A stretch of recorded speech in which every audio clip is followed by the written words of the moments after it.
안녕하세요. 작년 10월 인원 제한 완화되자마자 결혼식을 올리고 지금 꿈같은 신혼생활을 즐기고 있는 새댁입니다. 남편이 결혼 전부터 본인 명의로 된 아파트를 가지고 있기는 했는데 5천 정도만 남편 돈이고 나머지는 전부 은행 대출이에요. 남편이 그 외에 모아둔 돈하고 제가 모아둔 돈으로 결혼 비용을 했고 친정이나 시가 양가 어른들께는 따로 손 벌리지 않기로 했습니다. 대신 저도 혼수로 5천 정도 준비했고 혼수 준비하고 남는 돈은 남편 집에 묶여있는 대출 원금을 일부 상환하는 데 사용했습니다. 대출이자가 가장 부담되는 부분이라 그렇게 했고요. 그러면서 예물과 예단은 생략하기로 했어요. 남편은 경기도 신도시 쪽 상가에서 카페 하나 조그만 걸 하나 하고 있고 저는 회사원입니다. 특히나도 요즘 코로나 때문에 남편 카페 수입이 아직도 들쑥날쑥한 편이거든요. 그래서 자영업을 하는 남편에 비해서 안정적인 수입을 가지고 있었기 때문에 시부모님께서 저를 매우 마음에 들어 하셨어요. 남편과도 사이가 좋습니다. 주 5일 일하는 저에 비해 휴일 없이 매일매일 출근하는 남편이지만 맞벌이를 하는데 집안일을 독박으로 시킬 수는 없다고 설거지나 청소기 돌리는 등 기본적인 집안일은 남편이 저와 분담해서 해주고 있어요. 그래서 저도 피곤하지만 주말에는 남편 카페에 나가서 청소 같은 것도 도와주고 하고 있습니다. 연애할 때도 매일매일 일만 하느라고 바빠서 여자 문제나 친구들하고 술 마시는 것 같은 문제로 제 속을 썩인 적도 한 번도 없었고요. 시부모님께서도 저를 끔찍히 아껴주셨으니 정말 아무런 걱정이 없었어요. 그런데 지난해 말일 때부터 며느리 잡기를 시작하신 건지 시어머니가 저를 대하는 모습이 조금씩 달라지셨어요.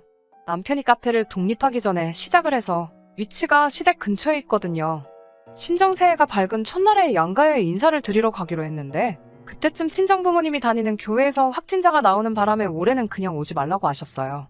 그래서 하는 수 없이 시댁에만 들리기로 했는데 남편 카페가 근처에 있고 새해 첫날에는 모처럼 카페를 열지 않아도 돼서 말일날 가게 문 닫으면 바로 시댁으로 가기로 했고 저도 퇴근하고 곧바로 시댁으로 가서 하루 자고 오기로 했습니다.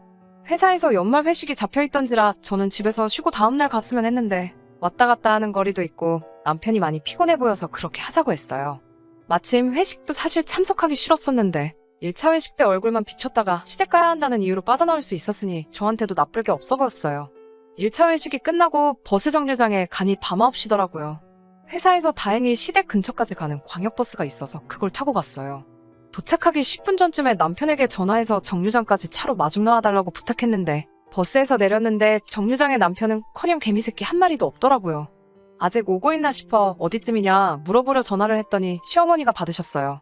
애 하루 종일 일하느라 고생했을 텐데 거기서 몇 번 버스를 타면 아파트 바로 앞까지 오니 그걸 타고 오라고 하시더라고요. 저도 하루 종일 일했고 회식에 버스까지 타고 와서 몸이 천근만근이었는데 거기에 날씨는 엄청나게 춥고 시댁이 경기도 신도시 중에서도 좀 외곽이라서 주변에 사람도 많이 없어서 조금 무서웠어요. 시어머니가 시킨 대로 버스를 타려다가 너무 춥고 짜증이 나니 마침 지나가는 택시가 보여서 그걸 타고 집에 들어왔습니다. 문 열고 들어오니 남편이 벌써부터 제 눈치를 보고 있더라고요. 상황을 보아하니 남편이 저를 데리러 나가려는 걸 시어머니가 막으신 것 같았어요. 남편의 입장도 이해가 되니 그거 가지고는 별 이야기 안 하려고 했어요. 피곤해서 곧바로 자고 싶었지만 편한 걸로 갈아입고 분위기 좀 맞춰주려고 남편이 앉아있는 소파 옆으로 가서 앉았는데 시어머니가 저보고 왜 거길 앉냐고 하시면서 저녁 먹은 거 설거지 좀 해놓으라고 하시는 거 아니겠어요? 저는 같이 식사도 안 했는데 설거지를 하라는 말이 진심이신가 하고 설거지요? 하고 대답했더니 시어머니가 너는 밖에서 혼자 맛있는 거 먹고 왔잖니? 우리는 내일 너랑 같이 먹으려고 집에 있는 반찬들하고만 대충 먹었으니 설거지 할 것도 몇 개 없다고 저보고 설거지 좀 해놓으라고 하시더군요. 시댁에서 이러는 거 1년에 몇 번이나 한다고 그냥 속으로 꾹꾹 누르면서 주방으로 향했습니다. 남편이 제 눈치를 보면서 주방까지 따라 들어왔는데 시어머니가 남편한테 너는 거길 왜 가 있냐면서 피곤할 텐데 앉아서 TV나 보고 있으라 하시더군요. 그 말에 저를 도와야 하나 가서 쉬어야 하나 우물쭈물하는 남편을 보고 있으니 하루 종일 일하고 와서 시댁에서 설거지를 하는 저보다 중간에서 이러지도 못하고 저러지도 못하면서 양쪽 눈치를 봐야 하는 남편이 더 불쌍해 보였어요. 설거지를 하려고 고무장갑을 끼고 나서 보니 누가 봐도 갈비찜을 먹고 남은 뼈들이 싱크대 안에 그대로 있었어요. 그냥 집에 있는 반찬으로 식사를 하셨다고 하기엔 조금 생소한 메뉴가 있으니 서운하기도 했어요. 그냥 평소에도 집 반찬으로 갈비찜을 드시는가 보다 하고 그냥 넘겼죠. 설거지 다 끝내고 나니 10시 반이 조금 지나 있었는데 저도 잠깐 앉아서 이야기 좀 나누려고 갔더니 피곤하다고 자야겠다고 하고 전부 방으로 들어가시더군요. 저도 쉬고 싶은 마음이 굴뚝 같았으니 오히려 더 좋았어요. 이불 깔아놓은 손님 방에 들어가서 곧바로 잠을 청했습니다. 다음날 자고 있는 방문 열고 들어오셔서 저를 깨우시더라고요. 핸드폰으로 몇 시인가 봤는데 새벽 5시 반밖에 안 됐었어요. 옆에 있는 남편을 깨우려고 하니까 제 팔을 휙 낚아채면서 애는 더 자게 냅두라고 하시더라고요.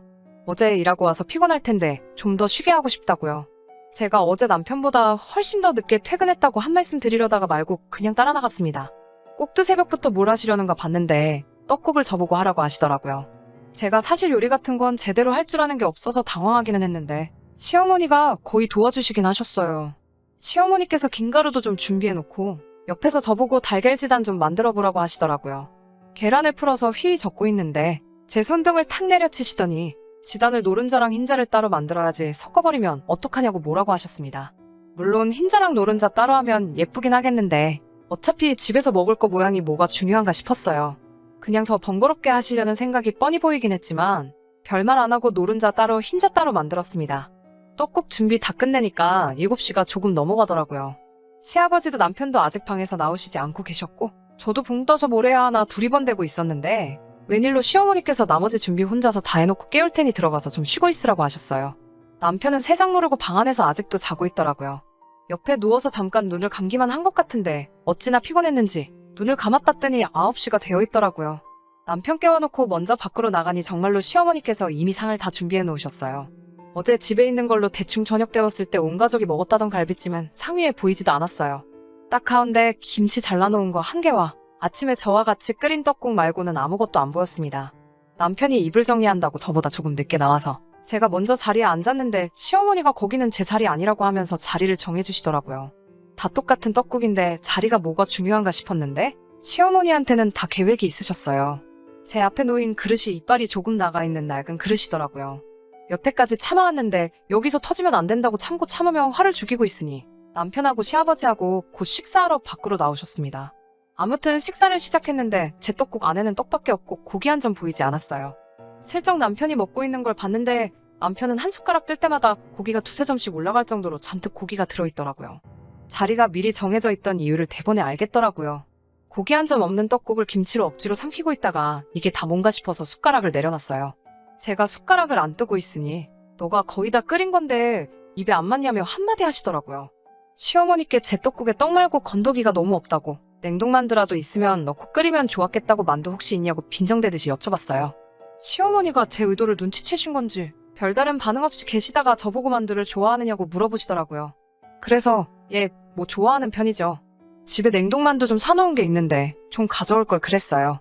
하고 불편한 심기를 감추지 않았습니다. 시어머니도 한술 더 떠서 그래? 만두 좋아하는지 몰랐네 하고 제 반응을 쉽게 받아넘기시더라고요. 역시 제가 쉽게 이길 수 없는 상대라는 게 딱 느껴졌습니다. 집에 가는 길에 상황 돌아가는 걸 처음부터 끝까지 지켜본 남편이 겁에 질린 강아지 마냥 제 눈치를 살피고 있었어요. 화가 무척이나 났지만 남편도 얼마나 거기서 조마조마했을까 싶어서 그냥 아무 일도 없던 척 행동했어요. 그 뒤로 시가에는 따로 안부 연락도 없이 그렇게 지내왔습니다.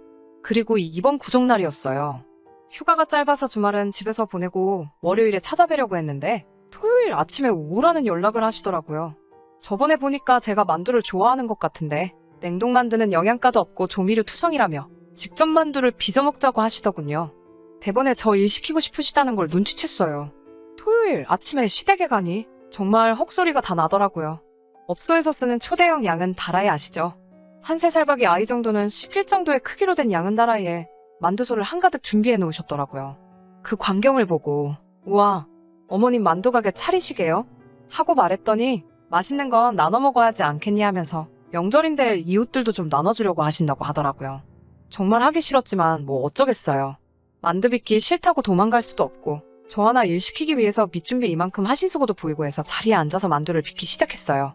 그날은 남편이 시어머니가 들어가 쉬라는 말에도 저 뿔난 거 눈치채고 옆에 앉아서 그 두꺼운 손으로 만두를 같이 쪼물딱거리고 있었어요. 그래도 둘이서 하니 데이트하는 것 같고 재미는 있더라고요. 만두를 저 혼자서만 한 200개쯤은 만든 것 같아요.